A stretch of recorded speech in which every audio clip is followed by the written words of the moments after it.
Hello there, Alaskans, wherever you are. Welcome to the Must Read Alaska Show, coming to you from somewhere in Alaska. This is the place where we talk about, you guessed it, Alaska, where we keep the mainstream media on their toes and where we are standing up for what's right in a world run by leftists. You can find out more by heading over to mustreadalaska.com and also checking out the Must Read Alaska YouTube channel for some really great content. But first, let's get this party started.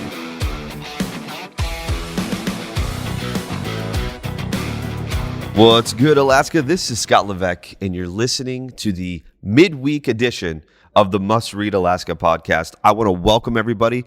If you're listening to this today, this is New Year's Eve. I want you to be safe, have a great time, and really celebrate 2020 for all the silver linings that we can during this year. But you might be listening to this into the new year, 2021, and just Happy New Year. Hopefully, 2021 is significantly better for you if you had a tough year, and if you had a good year, hopefully it's still better than 2020 because for many, there was difficulty in the closing and throughout the 2020 year. But if you could just take a moment and give us a 5-star review, that would be incredibly helpful for us. It helps push our podcast up to the top. It helps get people to search and find our podcast, and it's just a great way to really show that we're providing some sort of value. And I hope that's what we do. We try to strive to do that all the time for our listeners as well as our readers. And if you want to take the extra step and give us a written review, we would appreciate that. We love hearing from you guys. You guys have been phenomenal, and we're very thankful. And your support has been incredible, particularly as we've started this podcast. And believe it or not, we started it in, I think, either late August, early September, and it's grown significantly. And that's because of you. So thank you. And we appreciate everything that our listeners do for us, including the support that you provide. And in saying that, at the end of the year, we always want to keep Must Read Alaska going. This operation is something that is constantly evolving and growing. And of course, our fearless leader, Suzanne Downing, is at the forefront of that. And I appreciate working with her. I love working with her and John Quick. But this is an operation. And if you love the content and you want us to continue to not just where we are in holding that bar, but also increasing the content, financial support is one of the best ways you can do that. So if you go to mustreadalaska.com and click the support button and just donate, that was a huge help for us in helping to ensure that we continue to provide you with great content, a lot of content, and timely content as well. So thank you. But as we close out 2020, obviously there is a lot to talk about. And initially, I had done a top 10 of this year's top storylines. And that ended up being a podcast that was well over an hour. And in deciding to not do that to you guys, because we try to keep our content concise and short and manageable in terms of listening, I decided to, instead of doing the top 10, I'm going to do a top 5.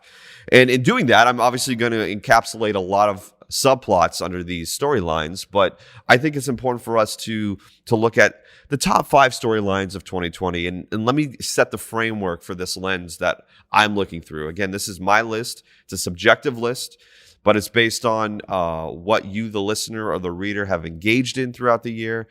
Some of the major storylines in terms of throughout Alaska, but also storylines that have really shifted our political, socioeconomical landscape as well. And man, 2020 was that.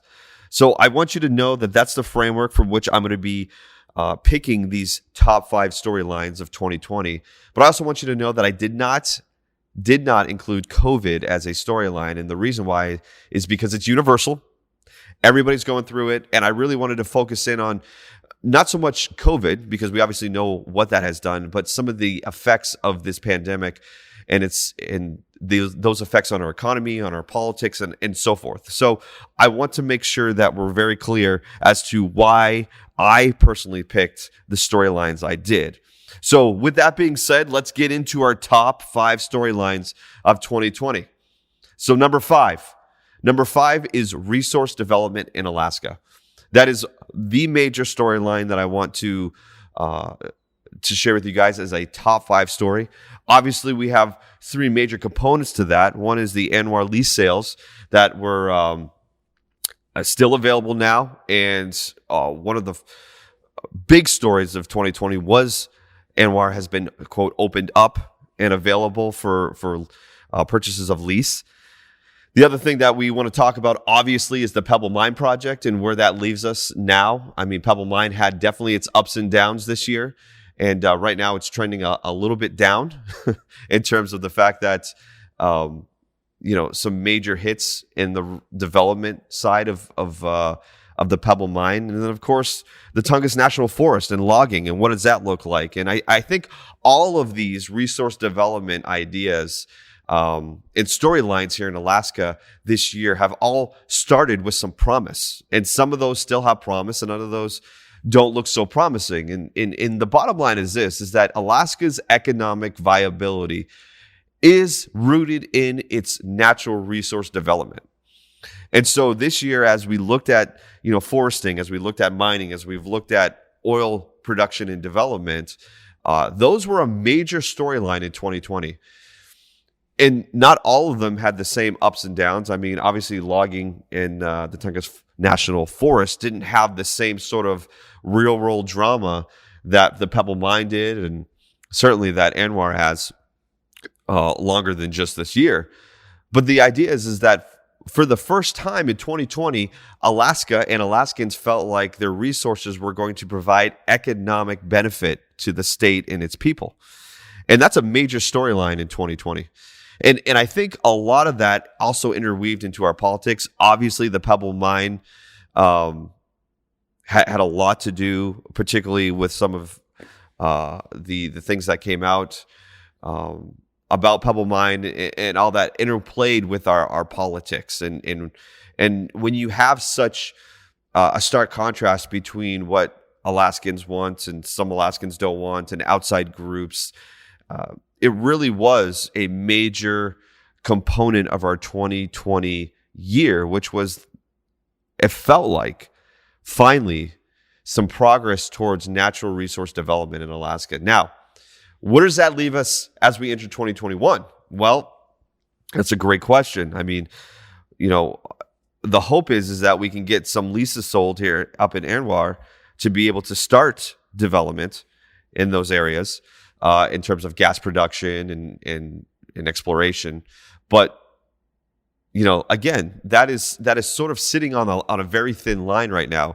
Obviously, the Pebble Mine is at a standstill, and that's based on a lot of things, including at the federal level, not just at the state level.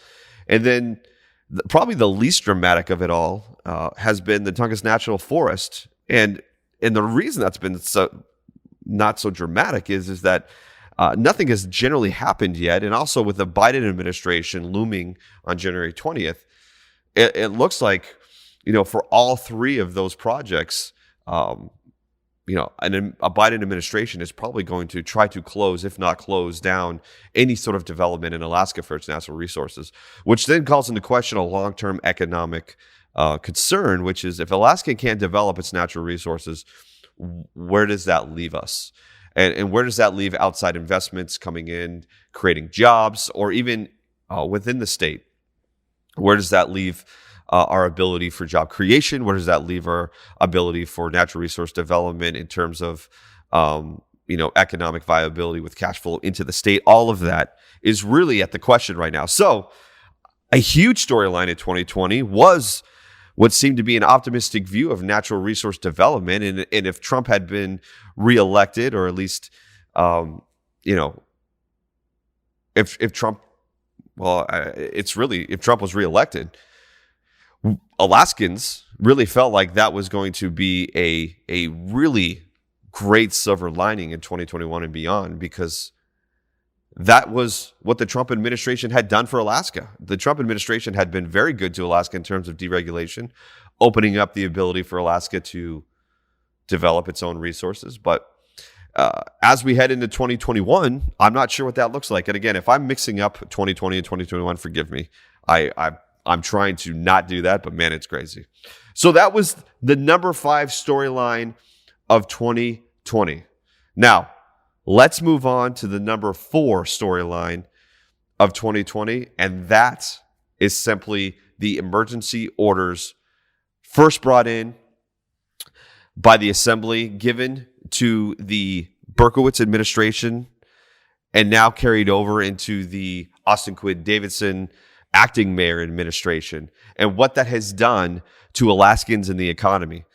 As we were trying to figure out exactly what was going on in the early part of 2020 and what this pandemic and coronavirus and COVID-19, whatever you want to call it, was doing to our state, the infection rate in Alaska was slow in terms of how many people were testing positive for COVID-19. And if you remember, as early as April and May, those numbers were relatively low on a per capita basis. And that's across the nation.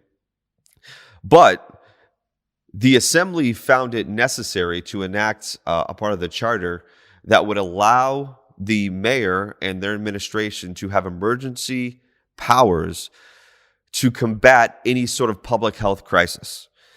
And in doing so, we were promised that it was just going to be 2 weeks and that it's just to, cut the curve and make sure that we don't have any. There were a lot of promises made, and we all remember those promises.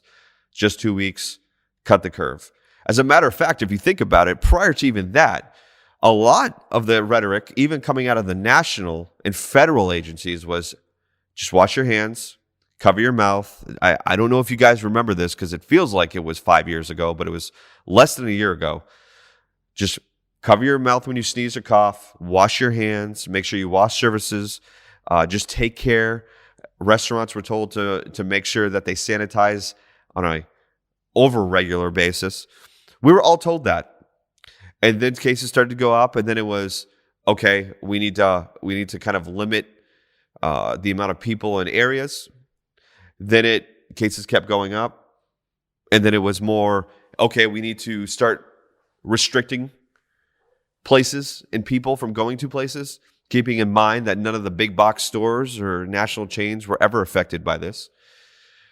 So thus, we had a growing concern that emergency powers were not just were reaching into the public spaces, but also eventually, as we ended in 2020, we're reaching into the private areas of our lives, including our homes, including our cars, including how many people could come over for Thanksgiving or Christmas. Those demands, those emergency powers that are supposed to protect, quote unquote, the public from itself in the public, now began to rear their ugly head in our own private spaces, including our homes and our cars and in those areas. And so emergency powers, emergency orders were really the storyline of 2020. And that's our number 4 storyline. And it really pervades from the beginning of those emergency powers with the Berkowitz administration all the way till today, as Austin Quinn Davidson had just announced yesterday, and that's Wednesday, of new executive orders, executive powers, EO, I believe 17, which will allow a percentage of people to go back into stores and restaurants and so forth. But really the storyline this year has been the gross misuse of executive powers by the Anchorage municipality and particularly the mayor and their administration. It's been pretty phenomenal.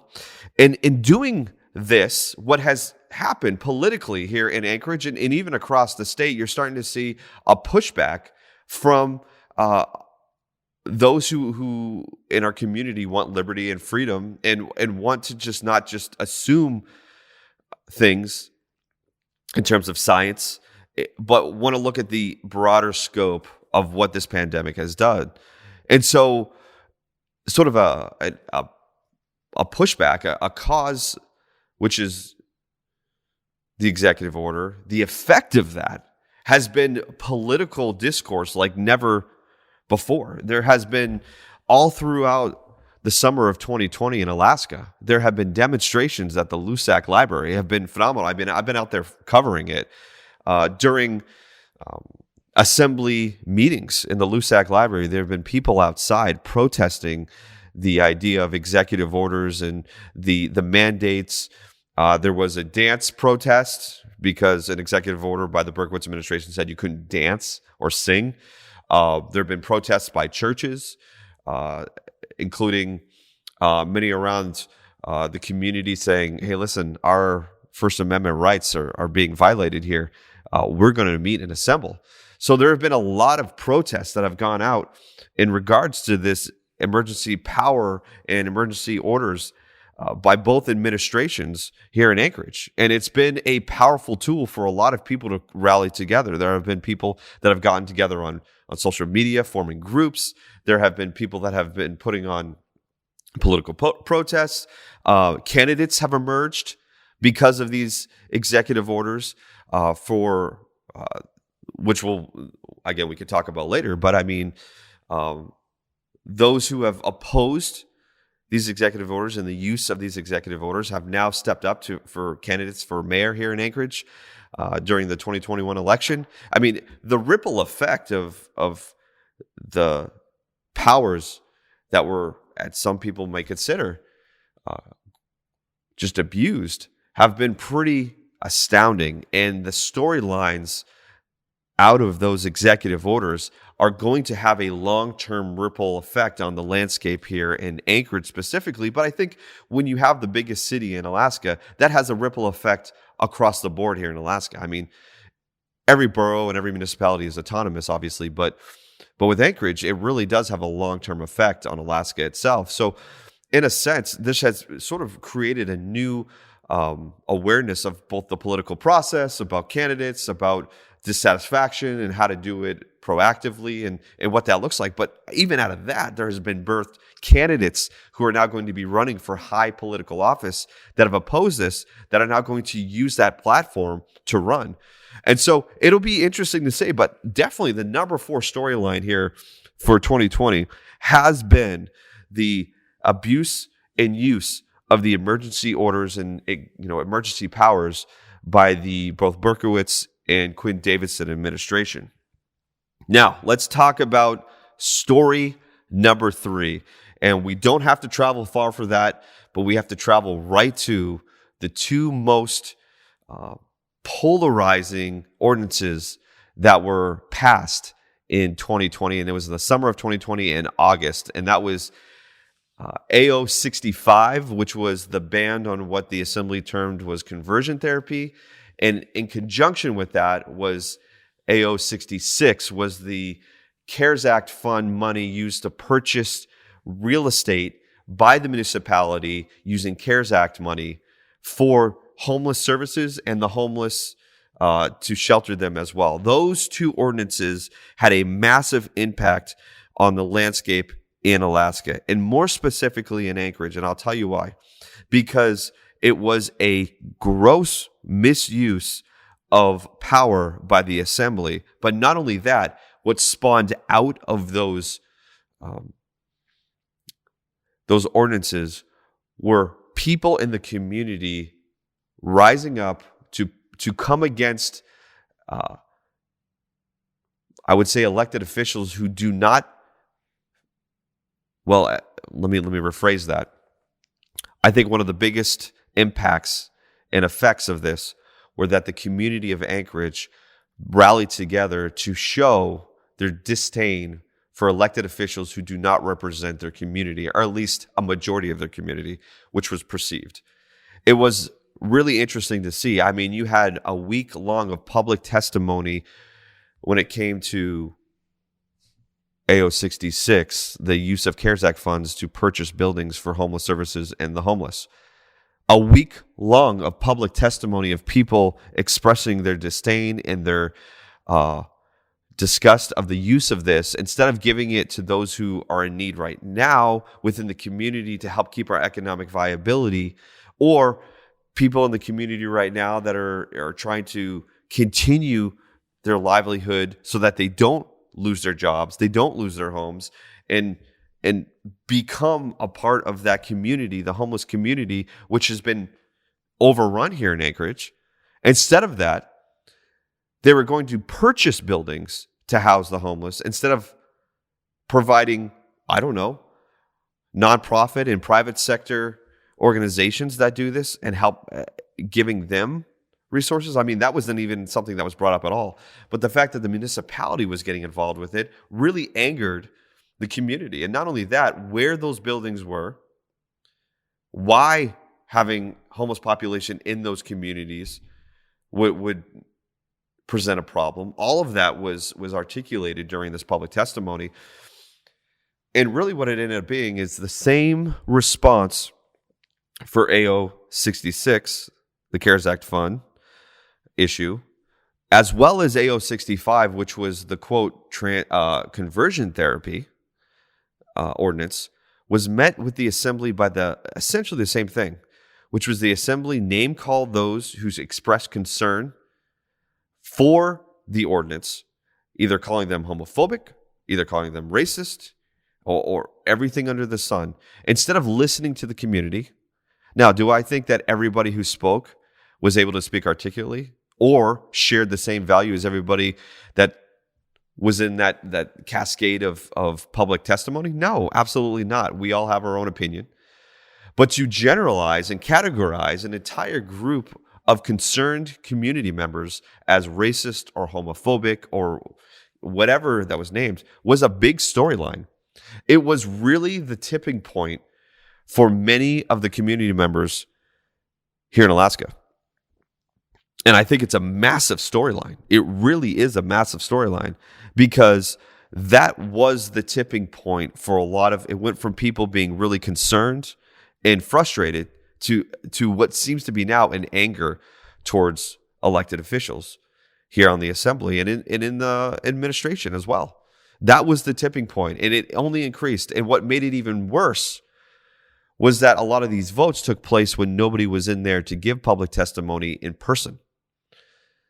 That was the big tipping point, was that individuals could not actually go and look the assembly members in the face, regardless if they believe it would have mattered or not, and say to those assembly members, listen, this is why I think this is wrong. Some had the opportunity to do so, for sure. But when the votes were taking place, it was done. I would say the majority of the individuals I talked to, majority of you who either listened or read, felt the same way. Not everybody. That it felt wrong. It felt like this was a setup. So regardless if that's true or not, I think it's a major storyline of 2020 and one that has going to have a ripple effect far into 2020.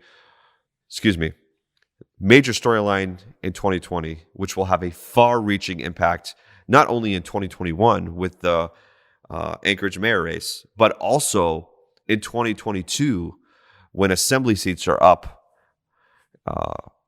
for another election. I think it's going to have a far-reaching impact in that as well. So that is storyline number 3. Okay, let's get into storyline number 2.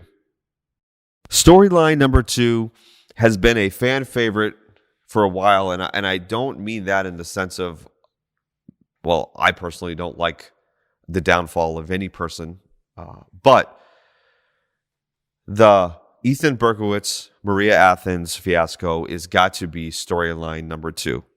And storyline, and some of you are going to say, Scott, that's got to be storyline number 1. Well, not in my book, but storyline number 2, out of the top 5 stories, number 2 has got to be the Ethan Berkowitz, Maria Athens storyline. And it's really an important landscape-changing story. Now, of course, everybody loves the drama and salacious details of what happened between Maria Athens and Ethan Berkowitz. Everybody loves the idea because as humans, we crave drama. We like seeing the train wreck happen in person because we can't look away. And in this story, it provided everything we were looking for. It actually made national news. It was salacious. It was detailed. It had a level of drama to it.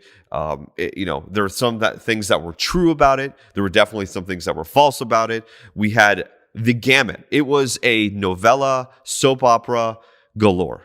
It was, I'm trying to remember the One Life to Live, I think, was a soap opera that my mom back in the day used to watch. I remember that for whatever the reason. But it had all the makings of a drama. And we all remember that. And I think, some of us who have been frustrated may have looked at that and said, well, hey, that's what you deserve. And my personal take on this is that, listen, there was more than just Ethan and Maria. I mean, Ethan's wife and kids were involved. Maria's family was involved. So we got to look beyond that in terms of celebrating the downfall of people. But I will say this. The actual idea of what happened goes at the core of what a lot of people are frustrated in politics about, which is the hypocrisy. The idea that people have or believe that they are the moral operators or have a high, that take the moral high ground, and then these things come out. What it does is it provides a disservice to politics and public service in general. And it's something I've warned against the Assembly. I mean, the Assembly have taken the moral high ground in their mind so many times, have said that their way or their ideas are morally superior, or they know what's best for the community as opposed to the community itself, that I often get concerned that, what happened to Ethan could or may happen to somebody on the Assembly. And that's a concern for me because, I never want our public officials to fall flat on their face in the sense of public trust waning in any sort of public office, because those seats change all the time. But the idea of a seat having a lack of trust or the office having a lack of trust really supersedes the person. And that's my concern. And that's the same thing with with Ethan Berkowitz and the Maria Athens story. But the ripple effect of this story, again, we can all talk about the salacious, sexy details of what was going on. And while those are there, trust me, if you wanted drama and you wanted the works, this was your story. Particularly if you were somebody who did not like the Berkowitz administration, along with the ideas and the policies and the emergency orders that were coming out of that administration. You were very much interested and attuned to what was going on. But what was the ripple effect in Alaska? And I think that's really what people are missing. Listen, Ethan Berkowitz was the Democratic poster boy for a potential governor run. Think about that. The Democrats' best chance at getting somebody into office at the governor's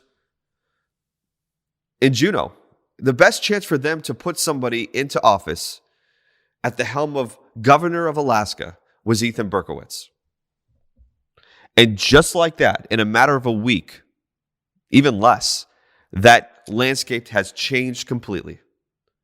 Because I could tell you this, it would be hard pressed to run Ethan as a candidate for governor right now. I mean, that has been shot. That is done. That is not happening, at least anytime soon. So now you have this kind of void. And so who's going to fill that void? Who's going to fill the vacuum of that? And that's really the question.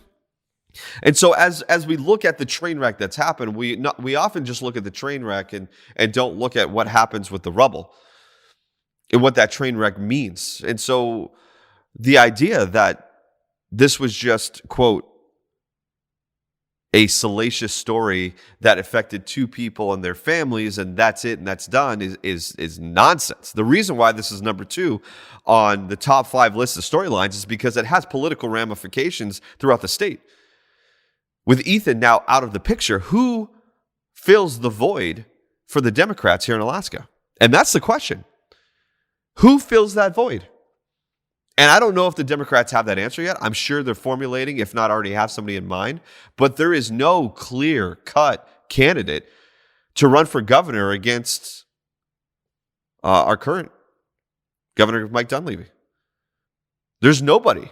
They don't have a person right now in their midst that it has the prominence, that has the high visibility. I mean, we all know that a lot of politics has to do with name recognition just as much as it has to do with policy, if not more at times, political, specifically when it comes to local politics.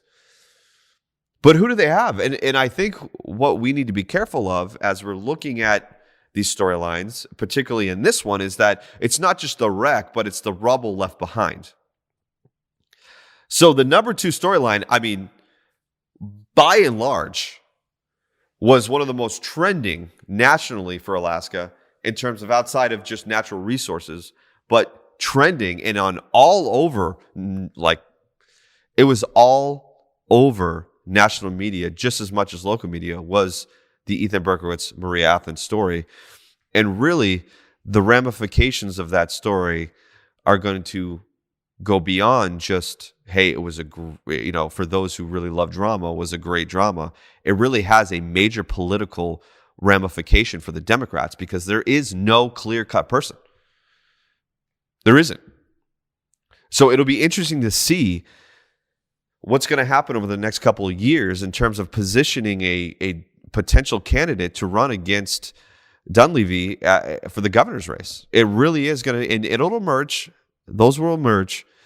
But really, the scandal that happened created such a void for the Democrats that I don't know if they're going to have enough to really change that momentum. Ethan Berkowitz was the poster child and was the tapped chosen one to run. Now what happens? Well, I can tell you that that storyline was a tough one not to put at number one, okay? I would say that had everything that you could possibly think of in terms of a number one storyline.